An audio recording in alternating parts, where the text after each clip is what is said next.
Virginia is a state not just rich in history, but also in tales of hidden treasures. Let's learn about 4 legends of treasure across the state. If you go out and find any of them, don't forget me when you do. The Beale Ciphers. Our first story starts in Bedford County about a man named Thomas Beale. According to legend, Beale amassed a treasure in the early 1800s from a mine that is today likely part of Colorado. Beale was leading a group of 30 adventurers who stumbled across a mine while hunting buffalo. They spent 18 months mining and trusted Beale with transporting it all back home and burying it in a secure location. Upon completing hiding the treasure, he encrypted details about the treasure into 3 ciphers, one about its location, one a description of the treasure, and one about the owners and their relatives. In the 1820s, Beale entrusted an innkeeper named Robert Morris with a box containing the encrypted messages. After handing over the box, Thomas Beale was never seen again.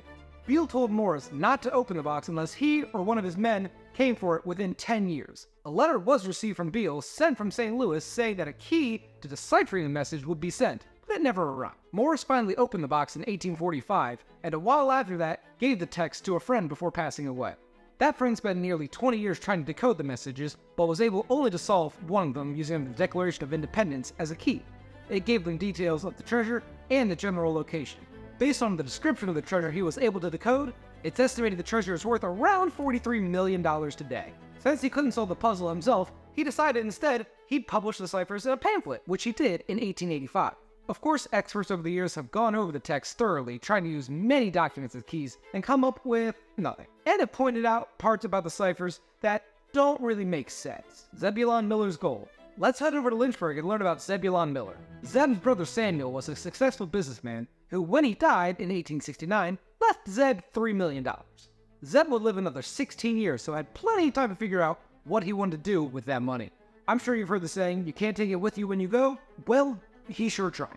5 years before he died, Zeb set his plans in motion. He had a concrete mausoleum built with 3-foot thick walls and hired someone to make sure his portion of gold and silver coins was to be buried with. It's also said he set up a $1 million trust to assure the upkeep of his mausoleum, along with armed guards.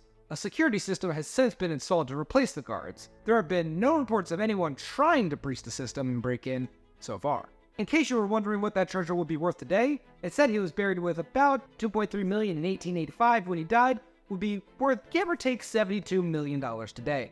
Next up is John Mosby's hidden treasure. John Mosby was a Confederate soldier known as the Gray Ghost for his quick raids and ability to elude those who persuaded him. He led a group of rangers that would slip behind enemy lines, capture soldiers or supplies, and scatter into the woods and blend back in with civilian population. One particular raid to note was near the Fairfax County Courthouse on March 9, 1863, 10 miles behind Union lines, slipping past several outposts. They quietly captured guards and made their way to the bedroom. Mosby awakened Staunton by slapping him on the back and told him he was now his prisoner of war. He took Staunton into the street with 32 other prisoners and 58 horses. But according to legend, during the raid, he also obtained about $350,000 worth of gold, silver, and jewelry the Union soldiers had taken. I know what you're wondering. That's about $8.5 million a day. On his way out of town, one of Mosby's scouts informed him of a large of Union troops nearby. Mosby and one other man left as the rest of the group moved on. He buried the treasure before returning to his men and getting back to home safely, and was promoted to captain 2 days later. After the war, he actually went on to work for the Ulysses S. Grant administration. I know what you're saying. Shut up about his life. Tell me about the treasure.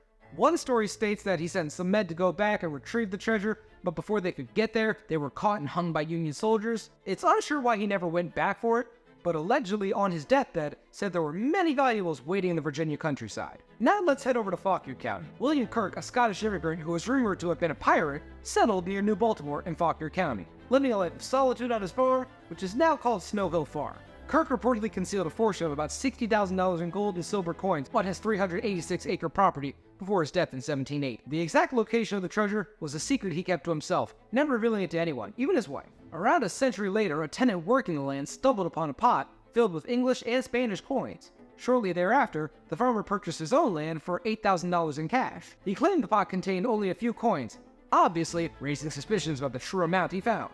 The larger portion of Kirk's hidden treasure is still believed to be undiscovered on the farm.